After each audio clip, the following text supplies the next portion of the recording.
Subscribe करें हमारे YouTube channel साधना gold को और पाएं वीडियो सबसे पहले। और हाँ, बेल आइकन दबाना ना भूलें। जीवन का ये जो एक संकल्प है, जीवन का ये जो एक सिद्धांत है, भीष्म पितामह यदि बाण के सज्जा पर भी सोए तो एक मात्र कि अब ना मेरा कोई वैर और ना कोई मेरा मित्र, अब इन दोनों से मुझे ऊपर उठकर एकमात्र हर पल चैन से कन्हैया के भजन करूंगा। जिस दिन हमसे पश्चाताप प्रायश्चित उस दिन करना चाहिए जिस दिन हमसे सत्कर्म ना हो, जिस दिन हमसे भजन ना हो। अगर कोई भजन में ही वो ताकत है जो हम भगवान को बांध सकते हैं, क्योंकि भीष्म पितामह ने भगवान से यही कहा था कि सहदेव देवो भगवान प्रतीक्षता कलेबरम या दिदम हिनोमि हम प्रसन्न हासा रुणलोचनो लसन मुखाम्बुजो ध्यान पथश्चतुर्भुज। जीवन में हमें क्या करना चाहिए, हमें भी तो कुछ सोचना चाहिए। भीष्म पितामह ने सोच लिया था। भीष्म पितामह ने भगवान से कहा कि आपको अंतिम समय में जिस प्रकार मैं कहूं।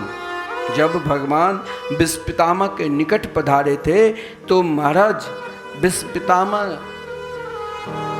अपने अश्रुपात के द्वारा कहा, आप वो कन्हैया है कि ये कन्हैया है, वो नटखट है काली कमली वाले कि ये कन्हैया है। भीष्म पितामह ने कहा, मेरे को समझ में नहीं आ रहा है मैं कौन कृष्ण को पुकार रहा हूं और कौन कृष्ण आ गए मेरे पास। देखिए, पुकार में क्या शक्ति और क्या प्रेम। दो कृष्ण हमारे जीवन में उस समय मिले जो दोनों कृष्ण को मैं सही जैसे पहचान ही नहीं पाया। कैसे दो कृष्ण मिले? श्री कृष्ण तो एक ही है, और भीष्म पितामह के जीवन में दो कृष्ण कैसे मिले? वहां तो महाराज श्री कृष्ण जब भीष्म पितामह के निकट गए तो बाण के सज्जा पर पड़े हुए भीष्म पितामह और कहा कि नहीं प्रभु, मैं आपको नहीं पहचानता हूं। और एक बार और भी भगवान जब दर्शन दिए तो कहा, मैं आपको नहीं पहचानता हूं। जिस दिन हमने आपको पहचान लिया उस दिन फिर इस दुनिया में नहीं रहना है। उस दिन हे ठाकुर, मुझे आप में समा जाना है। प्रथम बार जब महाभारत के युद्ध हुआ, भयंकर प्रथम दिन के युद्ध में ही एक दिन, दो दिन, तीसरे दिन के युद्ध में आज लगा कि अर्जुन के बाणों के द्वारा कौरवों के एक भी सेना नहीं बचेंगे। दुर्योधन तो अधर्मी था ही, पापी था ही। दुर्योधन भीष्म पितामह के निकट आकर कहा कि पितामह, लगता है आपके हृदय मेरे प्रति तनिक भाव नहीं है। भीष्म पितामह मन ही मन का, अरे पापी, मैं तो श्री कृष्ण के दर्शन करने के लिए यहां खड़ा हूं। अपशब्द बोलने लग गया। भीष्म पितामह ने सोचा कि उनके वाग वज्र से भीष्म पितामह को बहुत कष्ट हुआ। कहा, जाओ, तुम क्या चाहते हो, अमर बना दो? बोले, अरे एक अधर्मी, एक पापी का वो लक्षण है कि मैं कभी मरूं ही नहीं। मैं संसार के विषय, इस संसार की कोई विषयी है जो सदा विषय में ही लिप्त रहता है।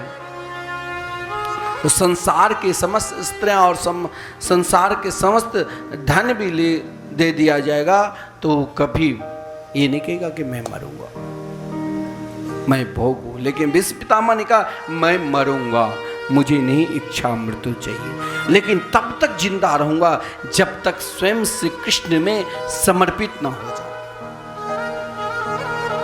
और वो समर्पित होना हमने कह दिया, क्या कोई समर्पित होते हैं? विश्वास तक तो हम पहुंच जाते हैं कि भगवान के भजन करना चाहिए, संबंध भी बना लेते हैं, चलो हमारे इष्ट है। लेकिन अगर जीवन में किसी प्रकार के दुख आता है, कष्ट आता है, तो हम 2 मिनट में भगवान को छोड़ देते हैं। लेकिन भीष्म पितामह के जीवन देखिए, जिसने महाराज एक बार हृदय में कन्या को बैठा लिया ना, तो दुख नहीं देखते।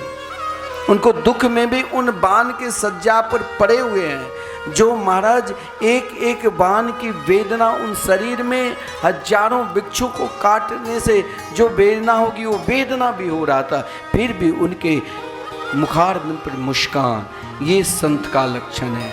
ये मुस्कुराहट आना, मुस्कुराना है तो ठाकुर जी का हो जाओ। जब दुर्योधन ने कहा कि आप सही होकर युद्ध ही नहीं करते हो, तो भीष्म पितामह ने कहा ठीक है, तू अपनी पत्नी को आज रात्रि 12 बजे मेरे निकट भेज देना, मैं उन्हें सौभाग्यवती का आशीर्वाद दे दूंगा।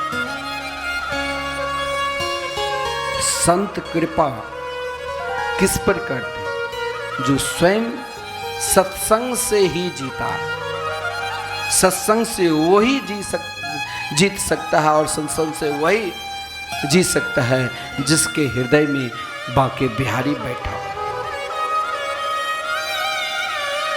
वैसे नहीं, जिसने सत्संग किया वो कभी तर्क वितर्क करेगा ही नहीं। दुर्योधन से एक महात्मा ने कहा, एक संत ने कहा, एक भजनानंदी ने कहा, तुम आज रात्रि अपनी पत्नी को मेरे निकट भेज देना। लेकिन दुर्योधन ने थोड़ा अंदर में शंका हुई, कैसे भेजूं? श्री कृष्ण और शंका पैदा कर दिया कि अरे शर्म नहीं आ रही तुमको? अपनी पत्नी भानुमति को अकेली और वयोवृद्ध महात्मा लोग भेज रहे हो? दुर्योधन ने कहा भाई रहने दो, कह दिया रात्रि में, कोई बात नहीं, नहीं भेजा। लेकिन भगवान ने कहा चूकना नहीं चाहिए। एक ही बार, ये देखिए सत्संग का प्रभाव। जिसने अपने जीवन में सत्संग कर लिया, जिसने अपने जीवन को भगवान में समर्पित कर दिया, वही कार्य कर सकता है। दान, पुण्य, संकीर्तन और महापुरुषों पर विश्वास। भगवान ने कहा द्रौपदी क्या देख रही हो? द्रौपदी शंका भी नहीं की कि इस 12 बजे रात्रि में श्री कृष्ण हमें कहाँ ले जा रहे हैं। ये होता है समर्पित। बोले चलो आशीर्वाद दिलाने के लिए। किसके पास? तो पितामह भीष्म के पास। द्रौपदी गदगद हो गई कि पितामह भीष्म के आज मैं भजन करते हुए दर्शन करूंगी। ये सौभाग्य मेरे जीवन में तो कभी मिला ही नहीं था, आज प्रथम बार ये सौभाग्य मेरे जीवन में मिला। वाह कन्हैया, मैंने यदि भजन किया, मैंने यदि उपासना की, और मैंने आज तक जब महाभारत के युद्ध के पश्चात मेरे पुत्र भी मारे गए तो भी वो प्रसन्नता, महाराज दुख हुआ, लेकिन श्री कृष्ण से प्रार्थना की तो प्रसन्नता हुई कि इनका आप सत्संग से कल्याण। लेकिन आज जीवन में प्रथम बार द्रौपदी अपने जीवन में मुस्कुराई, क्योंकि कभी मुस्कुराई नहीं थी। दुशासन जब से द्रौपदी का वस्त्र अपहरण किया था, उन शोक में डूबी रहती थी। लेकिन आज जब श्री कृष्ण ने कहा कि मैं तुम्हें संतों से दर्शन कराऊंगा, ऐसा वैसा संत नहीं, भीष्म पितामह जैसे भजनानंदी, जिनके रोम रोम से केवल भगवान के भजन निकलते हैं।